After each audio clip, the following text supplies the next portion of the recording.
Hey, what is up everybody and welcome to a new video. Welcome to the Bajaboard S2, in my opinion, the perfect off-road electric skateboard. You know why? Because of the suspension.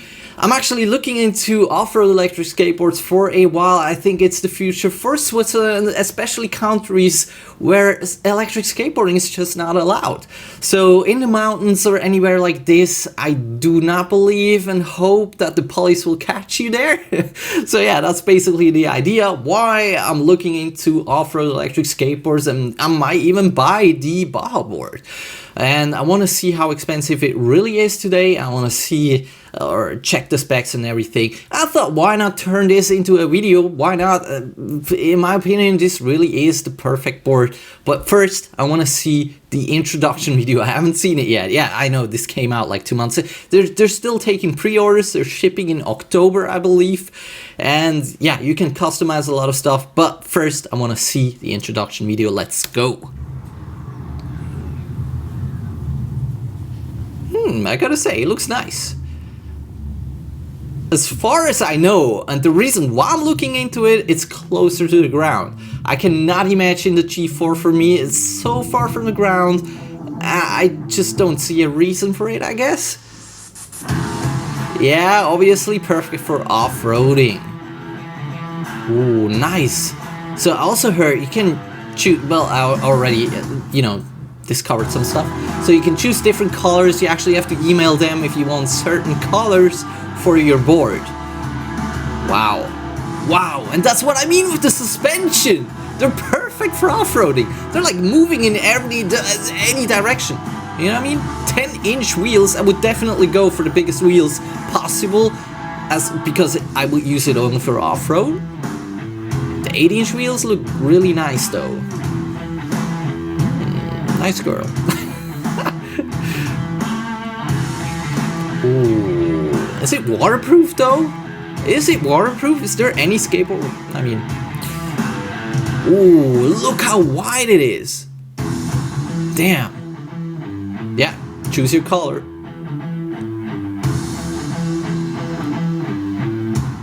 The remote controller is huge, but I like it. Huge display as well. Ooh, look how bouncy it is, and that's just because of the suspension. The lights are really amazing as well.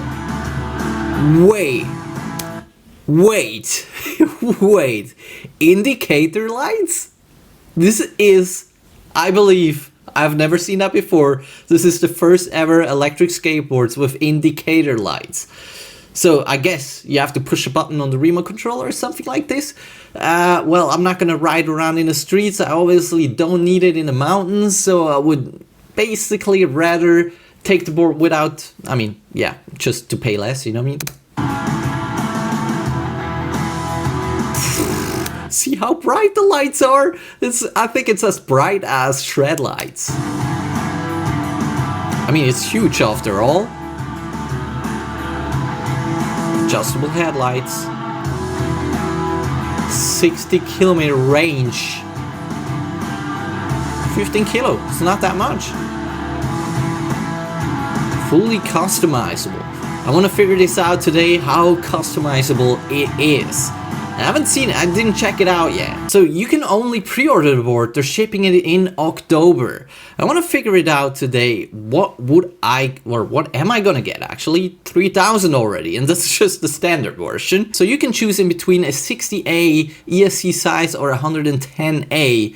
So obviously the 110A will have a lot more power, and I would definitely go for the 110A, even though you have to pay 150 more. But does it even really matter anymore if you have to pay that much anyway? When it comes to the motor size, 6358, I believe you'll have a little bit of more weight and less acceleration with the smaller size of motor, obviously. Acceleration will be better, and especially if you go for the bigger wheels, you probably have to go for the bigger motor. So you could choose in between two different wheels. 8-inch wheels, which is more for streets if you want to go fast, stuff like this, and 10-inch wheels if you want to go for more like off-roading. Well, you will have with the bigger wheels, you'll have less acceleration. Still, if you have the bigger motor and everything, I believe if you have the big ESC, it's not going to make a huge difference anymore, and I would definitely go for the 10-inch wheels. You can also choose the 10-inch wheels with alloy, which is a mix in between different metals, means it's basically stronger. And I know that CNC made wheels or like rims are really expensive in China. That's why it costs $500 more. Means if you're heavier, you should choose the 10-inch alloy instead of the standard wheels. So the 10 has 4P battery with 612 watt hours. You can only choose if you have the 68 ESC, which has less acceleration. So I would go for the 10S7P because you basically want more range, especially if you're gonna ride around in the mountains. With the 10S4P, you have a 25 kilometer, 15 miles range, which in my opinion is definitely not enough. So I would definitely go for the 10S7P, but definitely also would go for the 110 ampere ESC. Definitely also gonna get the bindings. It's also doesn't make a huge difference. Speed is gonna be 60 kilometers an hour, 37 miles per hour, which is a lot. I have no idea how comfortable it's gonna be with the suspensions and everything at high speeds. I can't really imagine it. It also looks like with the smaller wheel, with the 8-inch tire wheels, it's gonna be super close to the ground. So the G4, I think, had a greater, like, I don't know.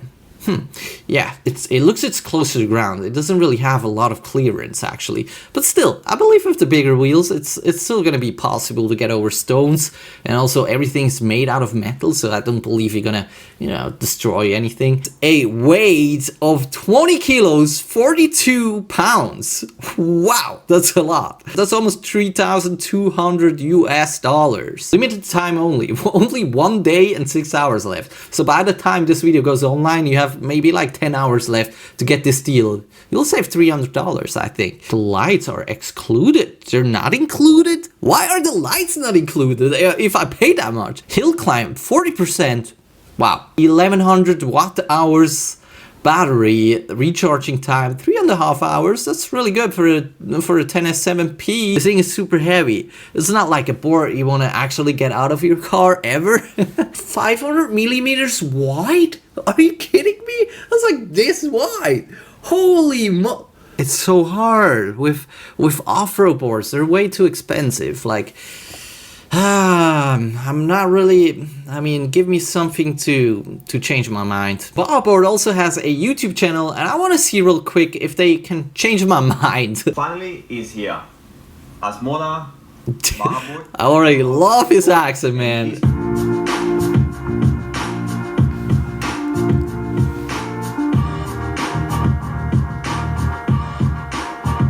Looks really nice. So all the videos you'll find in the description. You'll find the YouTube channel Bajaboard up here somewhere.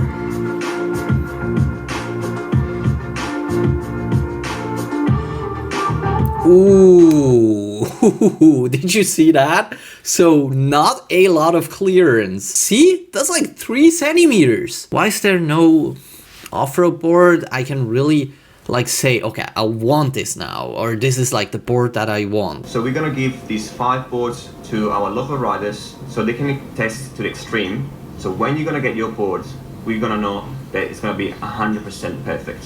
Now that we talk about the board, so I like it a lot that they really test the boards. That makes me feel more comfortable to spend $3,000 on an electric skateboard, which I think is a lot of money. What I also see when I see the chassis box is it's not gonna be flexible at all.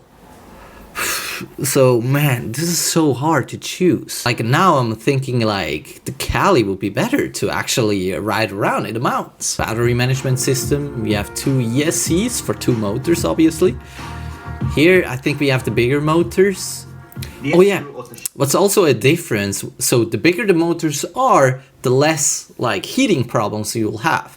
So that's basically the problem that eWolf has right now. So the board gets, or the motors get too hot, and if you go uphill, for example, after 1 kilometer, it's saying it's too hot and it's changing to like the Pro mode or Eco mode or whatever it is. Yeah, the bigger motors will definitely also make a difference there. So I think the $150 more you should pay for this board. So I'm still a little bit like, should I get L'Aqua, Cali? Should I get anything of this? Should I just build my own board and do something what I would like? But I personally don't want to spend more than $1,300 or something like this. I think I'm gonna build my own now. I mean, I already got parts to build my own, but I was still thinking, okay, I want to get the best board to actually make decisions on how to build my board, or which I already have ESCs, but I'm also thinking about like if I should do different ESC options and stuff like this. Because since I'm building the boards myself together myself, I'm actually able to do anything I want. So do like any customization people want. All right, it's time to make a final decision. I actually had to go out for a while, get some fresh air to think about it, if I'm gonna spend $3,000 or not.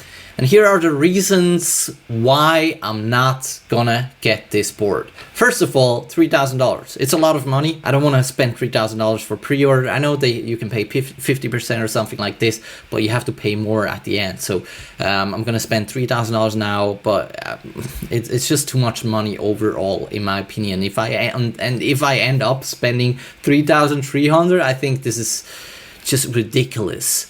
So for a board like this, the fact that it's like 3 centimeters from the ground makes me like think I don't want to get this at all. Like imagine if there's a little stone which gets in your way. I personally don't see it at all. Like I didn't expect it to be that close to the ground, even though if you have the bigger wheels, how is it with the smaller wheels? I really don't get it. So that really is, yeah, something that you know matters the most for me. And also the fact that the chassis is made out of metal and not bouncy at all. I'm not sure what it's gonna feel like. I'm also like that the whole suspension thing looks really cool, and I think it's perfect for off-roading, but I don't know what it's gonna react like if you're gonna like have 50 km/h of speed on this board. So and the next thing is also it's still 20 centimeters from the ground. I mean, compared to my eWolf or my like compared to all my other boards, which have like 10 centimeters, like the highest points. And I still think I can build something else. I personally don't want to spend more than $1,300 on an off-road board. I'm building my own board right now, but I was still thinking I want to get the best board on the market, and I want to see what is wrong and what is good about it, and maybe I can do some changes to my own board. Since I'm building everything myself, I can actually do changes and say, okay, I want to change the ESC to something like this, and maybe have different ESC options. That's basically the idea, or that's what I can take from this whole Bajaboard video. So change out stuff and so on, especially because I'm building it myself. And that's the idea, but also I don't want to build like a board which is too expensive. Maybe if I build it with Wesk or something like this, it's going to be at $1,500 as well. But still, like I want to have the option to have like a $1,300 off-road, really good off-road belt motor electric skateboard, and that's the idea. I want to go ride in the mountains next summer. It was already the idea for this summer and I didn't do it. Well, the summer is not over. It's raining today, so that's why this video actually. But still, yeah, I don't know. Tell me in the comments what you think about all this. Tell me in the comments what videos you want to see on this channel. Tell me in the comments if you know about any new electric skateboards that you want me to review on this channel. And yeah, that's pretty much it for today. I hope you enjoyed, and we'll see each other hopefully in the next couple days again. Bye bye.